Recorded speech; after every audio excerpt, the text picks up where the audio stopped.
resolveram cortar o caminho, né, pegar um atalho por esse terreno baldio. E viram uma criatura agachada. As meninas são essas que estão aqui nessa revista. Deixa eu só mostrar para vocês essas três aqui. Ó. Tá. É a Kátia, essa aqui é a Liliane e essa aqui é a Valquíria. Essas duas aqui são irmãs. E aí, quando elas viram, se assustaram muito, saíram correndo. Aquela criatura, né, ficou ali agachada, né, num certo momento olhou para elas e elas foram em desabalar da carreira para a casa da dona Luísa, que era a mãe das duas meninas. Chegando lá, elas contaram, estavam chorando muito, muito aterrorizadas. E aí a mãe das meninas, juntamente com a mais velha, que era a Kátia, voltaram até o terreno baldio para observar essa criatura. Só que quando chegaram lá, não tinha mais nada. Havia apenas as pegadas no local e um cheiro forte também de amoníaco, que foi descrito pela dona Luísa, que era a mãe das meninas. Isso foi à tarde. Algum tempo depois, ocorreu uma operação de pente fino feito pelo Exército naquela mata onde já tinha, próximo do local onde tinha um barranco, onde foi capturada a primeira criatura pelo Corpo de Bombeiros. E essa operação pente fino capturou mais duas criaturas, uma viva e uma morta. Então, por que a gente fala uma viva e uma morta? Porque civis escutaram tiro de FAL, que é fuzil automático leve, e aí os militares subiram com sacos de campana, um deles estava se movendo e o outro estava inerte. Então, provavelmente, uma das criaturas ali tinha sido morta. Depois a gente ficou sabendo que foi um dos militares que se desesperou. A criatura era peluda, era um pouco diferente daquela... Tinha os olhos vermelhos iguais, mas ela tinha o corpo coberto de pelos.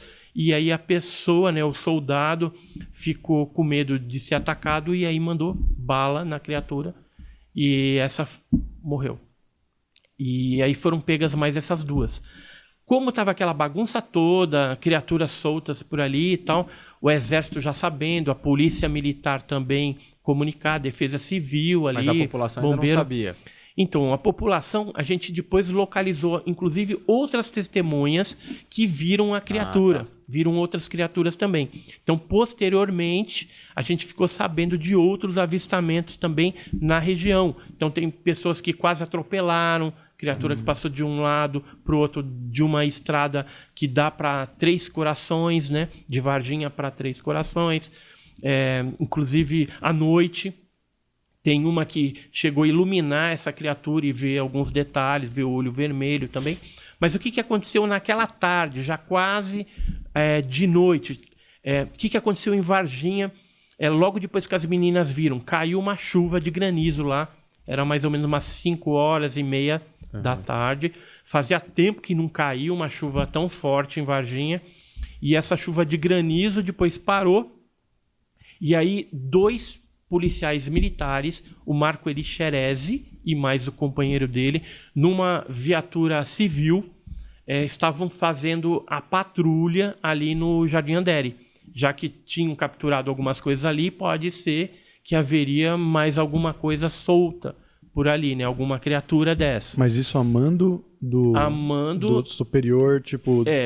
O Exército, assim, combinado já com a Polícia Militar da região, com o Corpo de Bombeiros, com todo o órgão de segurança pública ali, avisado e organizado, né? Mas mobilizado para ordens do Exército Brasileiro mesmo. Exato. Não tem nada a ver com gente de fora comandando. Não, americano. O americano comunicou o governo brasileiro e aí a base militar mais próxima era a ESA, não era a Força Aérea, era Exército, que é a Escola de Sargento das Armas. Então, essa equipe é que foi mobilizada para fazer essas capturas.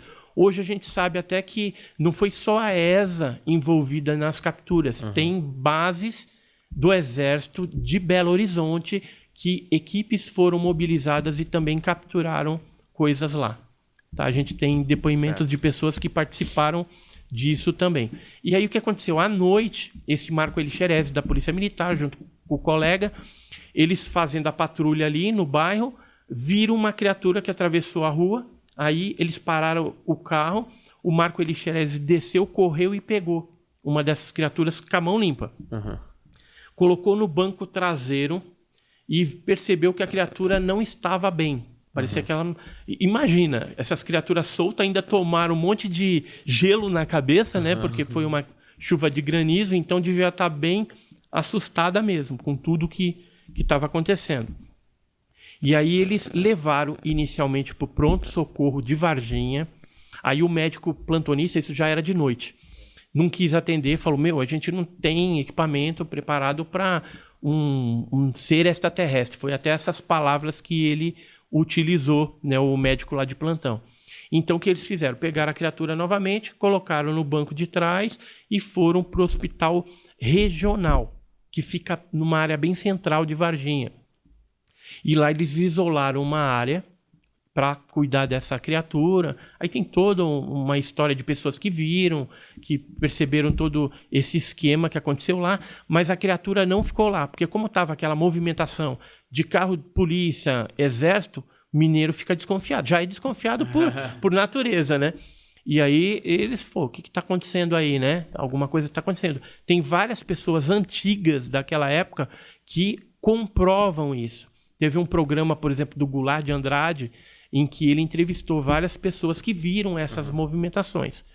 E aí eles resolveram, então, pegar essa criatura na calada da noite e transportar para o Hospital Humanitas, que é um hospital que fica mais à margem de Varginha, ali, não está numa área tão central. E o diretor do hospital, que é o Adilson Uzier Leite, ele era o mesmo diretor dos dois hospitais. Então facilitou esse esquema de transporte da criatura para o Humanitas, onde essa criatura veio a falecer também. Aí foi feita uma operação de retirada dessas criaturas, levaram para a ESA, e aí depois teve no dia 23 de janeiro, alguns dias depois, né, do incidente todo, o transporte para a Unicamp, onde o Badan recebeu essas cargas lá. A gente chegou a conversar, inclusive, e saber que 2 enfermeiras viram a criatura, deram depoimento. O próprio motorista do Badan Palhares também chegou a ver a mão da criatura, com os 3 dedos, né? Que uma delas ele teve que levar para um outro departamento, e aí a mão que estava no saco chegou a cair assim, e ele chegou no caminho. Não, ele morreu no hospital. Esse que foi transportado do hospital regional para o Humanitas, morreu lá no hospital Humanitas. Depois foram levados para a ESA, onde o coronel Olímpio Vanderlei deu ordem para os militares ali manterem um sigilo a respeito daquela operação, porque era uma missão ultra secreta, quando envolve criaturas assim diferenciadas, né? Eles geralmente colocam uma classificação ultra secreta.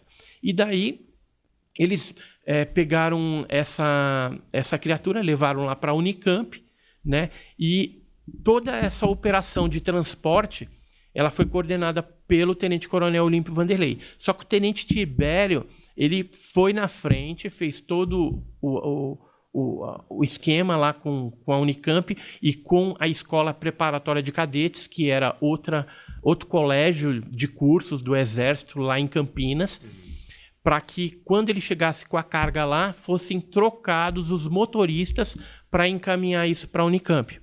Então, quando saiu o comboio que retirou da Unicamp, depois levou para a ESA e depois foi para a Unicamp, esses motoristas eram o cabo Vassalo, o soldado Cirilo e o soldado Demelo. E aí estava o capitão Ramírez, o sargento Pedrosa e esse tenente Tibério. E eles que estavam ali chefiando praticamente essa missão toda.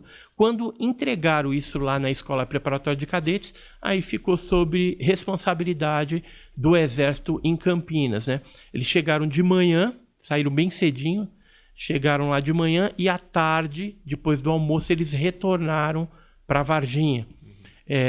Depois disso, houve outros incidentes que foram relatados por outros militares de operações pente fino, né, que eles fizeram no Rio Verde para capturar outras criaturas também.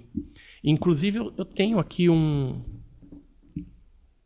desenho que foi feito por um desses militares que participou e que dá para a gente ter uma ideia. Que é como se fosse um retrato falado. É um retrato falado. Esse aqui foi feito por um militar, tá? Que capturou no barranco. Tá? Mas esse aqui foi no Rio Verde.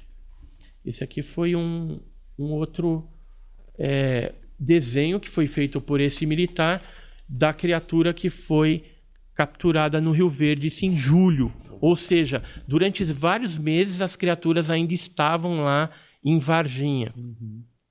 Né? E o que ele conta? Ele conta que nessa operação do Rio Verde tinha uma criatura com a mesma característica física que as meninas viram e tinha uma outra peluda também com um olho vermelho que um outro colega dele de farda teria participado de uma outra operação. Mesmo biotipo. Só mudava a pelagem, vamos dizer assim. Agora, muitas pessoas perguntam, mas isso aí era inteligente? Como é que se deixou pegar? Tal? Muita gente faz esse tipo de pergunta.